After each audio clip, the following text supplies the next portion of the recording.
Welcome to Keepers of the Word with Mike. You're here with my brother Mike Samu from Whittier Masonic Lodge, and he's also a member of the Golden Dawn, which is the topic for tonight.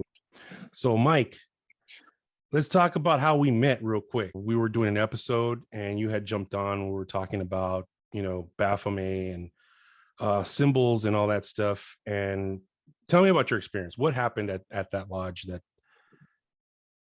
Yeah, so I was initially a member of a lodge out in like Joshua Tree area, and it's really close to a Marine base, so it had a pretty old history there.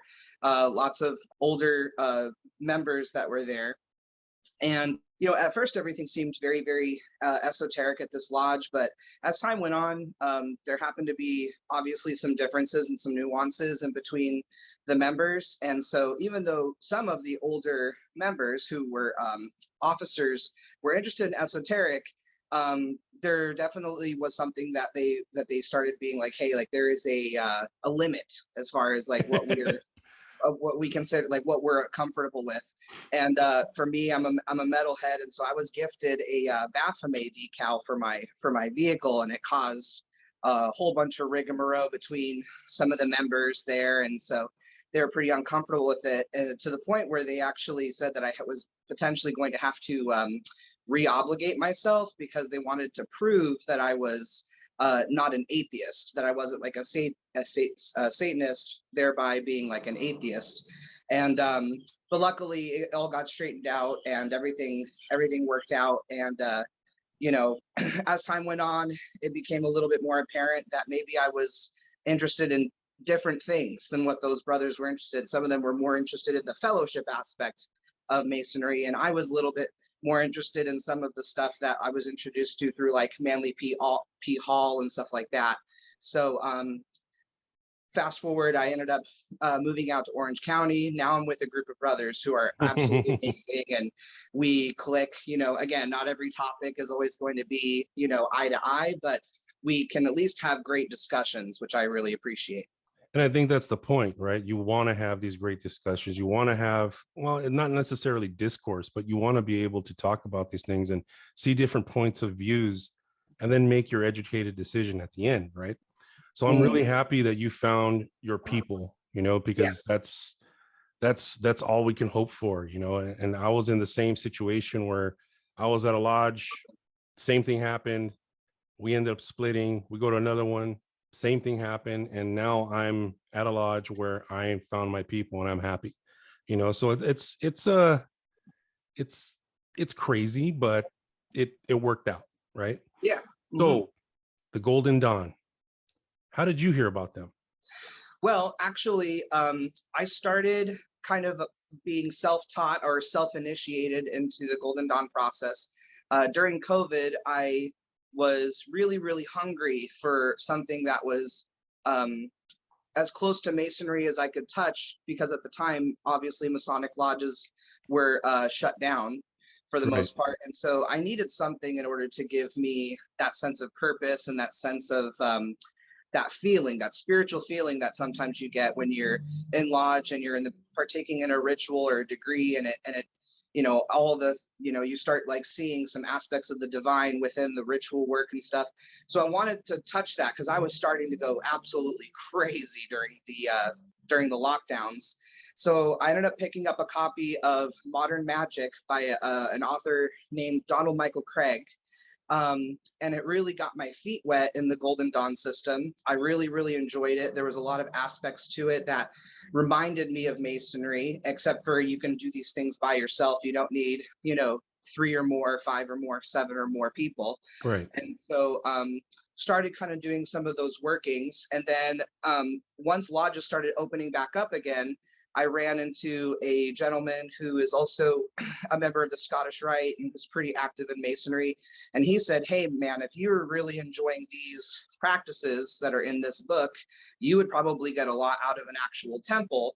I happen to have belonged to one, and I can give you my Masonic honor that it is like nothing weird, nothing unusual, and it's exactly up your alley. So another brother actually introduced me to the Golden Dawn, and I submitted an application.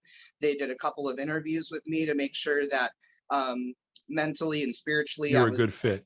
for Yeah, them, and everything fell into place. September of 2021, I became part of a formal temple. that's awesome. Yeah. So in this initiation, and I don't expect you to get into details, was the initiation somewhat similar to what we went through, or is it completely Yes. different? It is in many ways very similar, in the sense of like, obviously, like what I can say is like the hoodwink process and Hmm. that kind of sensory deprivation aspect to it. Yeah. Very, very similar. Circumnavigating the temple, all that kind of stuff. Very, very similar. Um, Even some of the things that were said for like the knowledge lectures were somewhat similar as well. Um, I would say that they have more of like an Egyptian feel kind of to it, that there's Mhm. definitely more of an emphasis on Egyptian, whereas we're obviously an emphasis on the Temple of Solomon.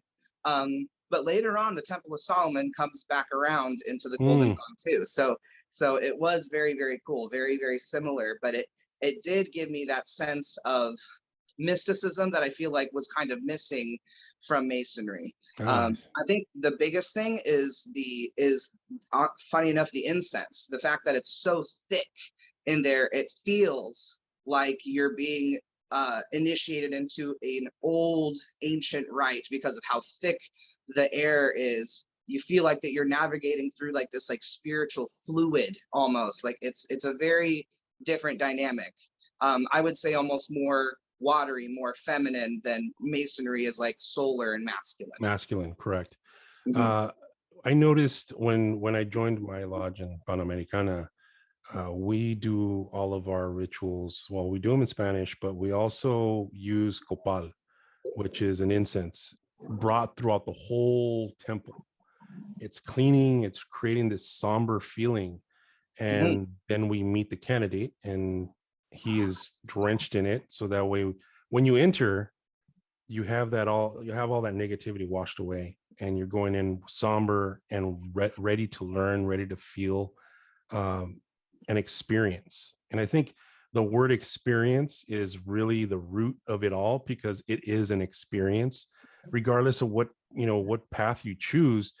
Any initiation ritual is going to have an experience that's going to give you something that special, right? That's what kind of ties everything together and really brings it home.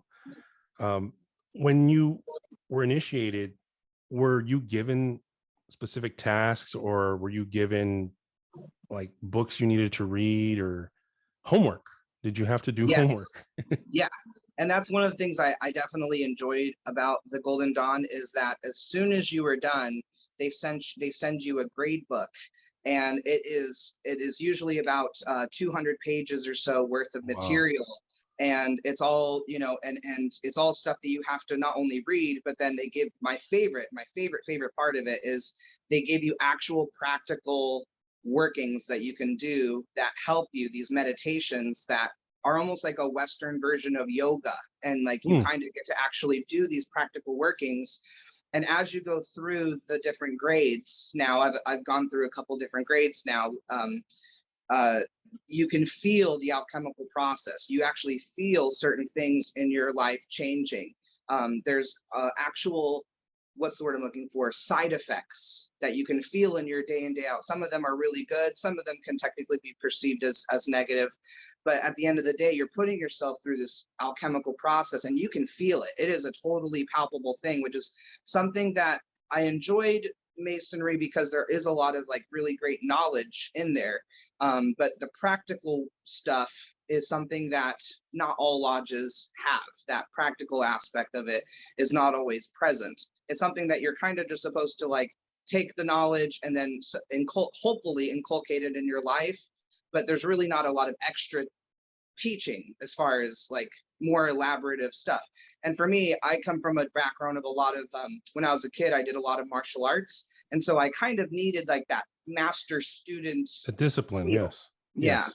And so it helps to have somebody who's like really been there, done that, who's a black belt of spirituality, who can sit Yeah. there and teach you when you need to be taught, but then also recognize when you just need to be kind of left on your own. And so there's times where I'll ask my mentor, for certain things. And he just straight up goes, yeah, I don't, you know what? I'm not going to answer that because you have to figure that out on your own. And it reminded me of like when I would ask my jujitsu instructor, what am I doing wrong? He's like, you have to go through it again and feel it, feel and pay attention, really become aware of the space and what your body is doing, because you right now are so wrapped up in like either what happened at school earlier or fighting with your little brother or something, and you're not paying attention to the work that you're doing. So I'm going to let you figure that out on your own.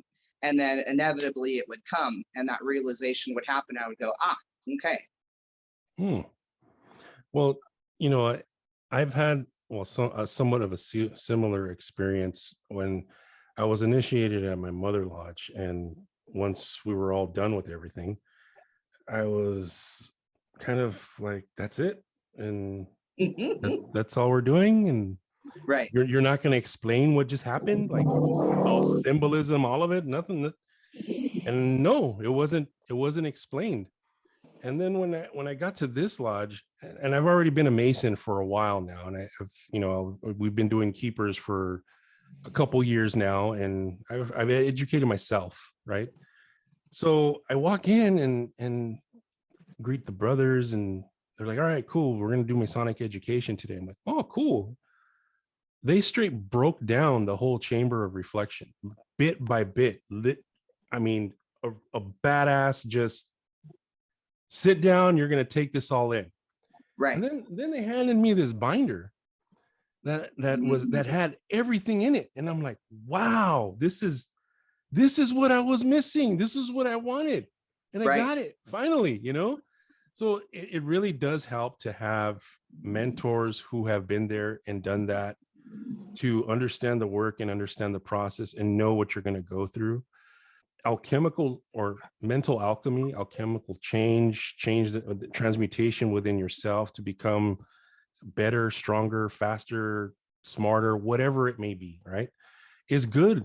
It's good because you're becoming a better person than you were yesterday. And I think I'm quoting Brother Omen when I say that, because he's a big proponent of that. You want to be a better person than you were yesterday. And I think a lot of that has to do with looking at yourself, looking within, and then really saying, dude, what you did, that's not cool. And going forward, you need to not do that anymore. I think that's where the growth is in Freemasonry, being able to look inward and break off those superfluous areas of yourself. Right. Now, in the Golden Dawn, was there anything that did concern you where you were like, hey, this is awkward or weird or anything like that? Yeah, I mean, there's certain things that it forces you to start to challenge certain things that you thought that you believed as inherent truth or absolute truth. And then as you kind of go through, you start to realize like it's my mind that was not ready for that wisdom. So there's certain examples of that where like, they'll say something where like I would be talking to a member of the temple, and they would say something that was kind of woo, something that was a little like weirder, than what I was normal to. For example, like a big part of working with the elements, there's like the four spirits or intelligences that are correspond. So like, you'll hear someone mention something about working with gnomes or working with salamanders or the undines and like, or the sylphs, and you go, oh, like that's gnomes. Like I have no interest in that. And then as you start to understand, so like, for example, gnomes correspond to earth. And when I was in that earth grade, I was like, I'm not going to work with gnomes. That sounds like silly. And then once I had an experience during a meditation with the Archangel Ariel, who is in charge of the element of earth. And once I had that experience, I understood what they were talking about by these gnomes, or by this like aspect of spirit, that it's not, it's not the Travelocity gnome that we see in the commercial or whatever. It's something. It's usually has to do with like an energy, a certain kind of archetypal energy that they describe as a gnome. And so it was like, okay, like something that went from like really stupid sounding became very interesting And once I experienced what they were trying to describe, I was like, okay, I can understand that. This is actually not lame. This is pretty cool. But it just took that understanding, and it took, doing the work, the practical work to figure out like, okay, gotcha, and make those connections. Yeah, it's in all the reading that I've done in these different paths, I've noticed that there's the little quirky things that you come across, and of course you don't understand them till you're actually going through them, and there's a lot of stuff that I still don't understand because Yeah. I haven't gone through it. Different ways that are teaching you spirituality or are teaching you to be in connection with a higher consciousness. Mm-hmm. Do you feel that your connection to God, whatever God may be to you, is a lot stronger because of it? Absolutely. I mean, there I've had experiences that led me to this spiritual path, that made me go like, holy, like whatever it is that I can do in order to experience that thing again, I will do it. And so I've had those experiences before the Golden Dawn, but now that I'm a part of an actual system, that has organizational structure and things like that, I feel that it has brought me closer to God in the sense, in such an insanely profound way. When I read the Bible now that I have this better understanding of the Kabbalah, like even something as simple as like, understanding all the aspects of the 12 zodiac signs, they're good and bad. And then when I read the Bible now, I can, what I used to like think was just a bunch of dogma and hooey and I didn't like it. Mhm. Now I can really truly understand some of the aspects of what the Bible was trying to say, or even of what these other books were trying to say. And it makes it just so much more profound. And it's even just throughout my day, I can be standing in line somewhere, you see a set of numbers and you say, that's God speaking to me. And I used to think that all that kind of stuff was spiritual mumbo jumbo, but that once like you said the word experience, once you've experienced it, you go, oh my gosh, that is exactly what this is. And that's one of my favorite parts of the Golden Dawn, is it's made everyday, really mundane things insanely magical. A trip to Walmart can set off a bomb that makes you go, oh yeah, and this, oh yeah, and this, oh yeah, and this, and start drawing connections in a place as disgusting as a Walmart. You could be anywhere. A homeless guy comes up to you and you have an interaction, right? And you're just like, and at the end of it, you're like, that was God in disguise. That was literally God in disguise. That man was a freaking angel, because he just dropped some kind of crazy esoteric bomb on me, and it's just some like meth head dude at a gas station. You're like, I can't believe that I just had this experience, back. And then, before this, I would have obviously probably not even given somebody like that the time of day, besides like, oh, here's $5, leave me alone, but it makes the everyday absolutely magical, and you start to see the great architects in literally everything. So yeah, I would definitely say that it has made me grow closer with the source. I think that's very special. And I think that's the point of it all, right? We want to get in touch with our higher selves or our higher Mhm. version or a higher level of consciousness, whatever you want to call it, God, Allah, whatever, man, whatever Mhm. you want to call it, as long as you're able to be a part of it and understand you're a part of a bigger thing Mhm. in this world, in this dimension, that you need to play your part, man. You need to be that good person, especially with all these things happening, and right now, as you told me, it sounds like you're evolving. Like you said, normally just, here's $5, get out of here, leave me alone. Now you're actually taking in the conversation and you're seeing where it goes, and maybe Mhm. it has meaning for you. So you're Absolutely. you're you're you're manifesting this magic around you now. Yeah.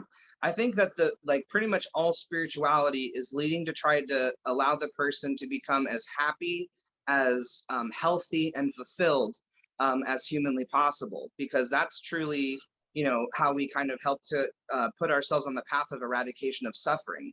No one really wants to suffer. We know it's something that is a part of just being in this flesh bag. Even when we first are born, we come out, crying and screaming.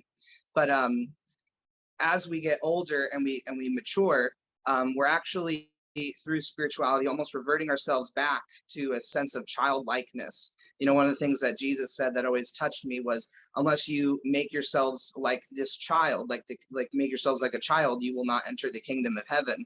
And as I get older and I become more experienced with these things, with these practices, it becomes that much more true that things that I used to pick up on when I was a kid and I had forgotten, I'm starting to see those things again. And I'm starting to notice that subtle energy that I used to like just totally take for granted as a child, and or not even really recognize it, or you just accepted it as what it was, that you didn't even think about it. And then now as an adult, you're like, wow, when was the last time I felt this way? And you're like, oh, not since I was like 6 or 7, right? So it's definitely a very, very beautiful, it's spirituality is meant to be a vehicle, is meant to be something that can allow us to be as happy, healthy, and fulfilled as humanly possible. That's what I think it's meant to do. Now, in your experience, where are you going with this next? What is your goal? Well, the ultimate goal is what's called the fulfillment of the great work.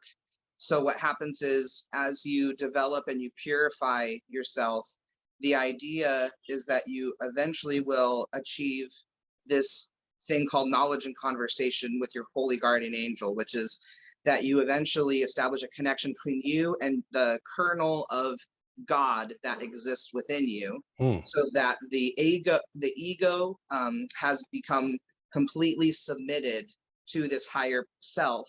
Your higher and true self then starts to be your outward self, and you go through these practices to eventually build what's called the solar body, which is more or less this, if you've ever tried to study like Merkaba magic, the Merkaba, it's like this, it's the development of your auric field.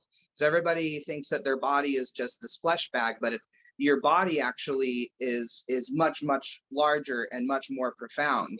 Frequency, it's Right. a bunch of different things. And so what you're doing through magic or through yoga is that you're purifying and developing this body of light, so that way when you die, you don't exactly just dissolve into nothing and just become recycled and then brought back through the process of reincarnation. The idea is that you transcend the need of reincarnation by pretty much by packing as many lifetimes of experience into one lifetime as humanly possible, so that way you can ascend and just dissolve into, either become part of the singular source of everything, and be done with this, life. Or if you so choose, you can come back and you can be like a bodhisattva and help lead more people towards light, which as Masons, that's kind of what we're trying to do, is we're trying to make ourselves as smooth of an ashlar as possible, or to be as perfect as humanly possible, so that way we can be an example to others and bring them a little closer to the divine light every time, So magic is just like one of those things where in yoga, it's like many lifetimes. Magic tries to just do it all in one, if you can, if you're lucky enough. Wow. That is profound. I like that. I like that. Hopefully be that. That's what I'm gearing for. That's a great description, and I like that path. I enjoyed hearing that from you a lot, actually. Different, for sure. So I have something different. We're coming towards the end of this episode. I want to. Do you have any questions for me? Honestly, right. I just wanted to express my gratitude, Mike, because honestly, through your work in Keepers, it honestly has been it has been a great resource for me as far as my own spiritual path. I have always been a huge, like, total fanboy of what you guys got going on at Keepers, and I really appreciate you allowing me this opportunity, and for all the other past episodes that you've given me. You introduced me to Lon Milo Duquette, which was a huge and profound thing for me, because I use the Thoth Tarot exclusively for my own spiritual work, and it has been such a huge vehicle for me. So I wanted to just thank you first off. As far as other questions, off the top of my head, I can't think of anything right now. Just my ultimate gratitude towards you guys. Well, I you because it's appreciate it. I appreciate it very much because that was the origins of why we did it. We wanted to reach out to people. I have a lot of friends who operate either spiritual or esoteric or philosophical podcasts, and they're right now in the exact same place where they're finding it really, really hard to dedicate all of this time and effort and It's energy to work. something that isn't like really like paying big bucks or anything. It's just for fun. Correct. And sometimes the, mundane life, especially in the midst of a recession, it can get in the way of those things. And that might even be on purpose, but that's a different conversation. That is a whole other conversation. So For sure. I'm gonna wrap this one up right here, and then I do remember we're gonna have a part 2 with you on daily rituals. Stay Yes. tuned. So All right. thank you for tuning in. Thank you, Mike. Thank you. And I look forward to some more content for everybody on Keepers of the Word. All right. That's it.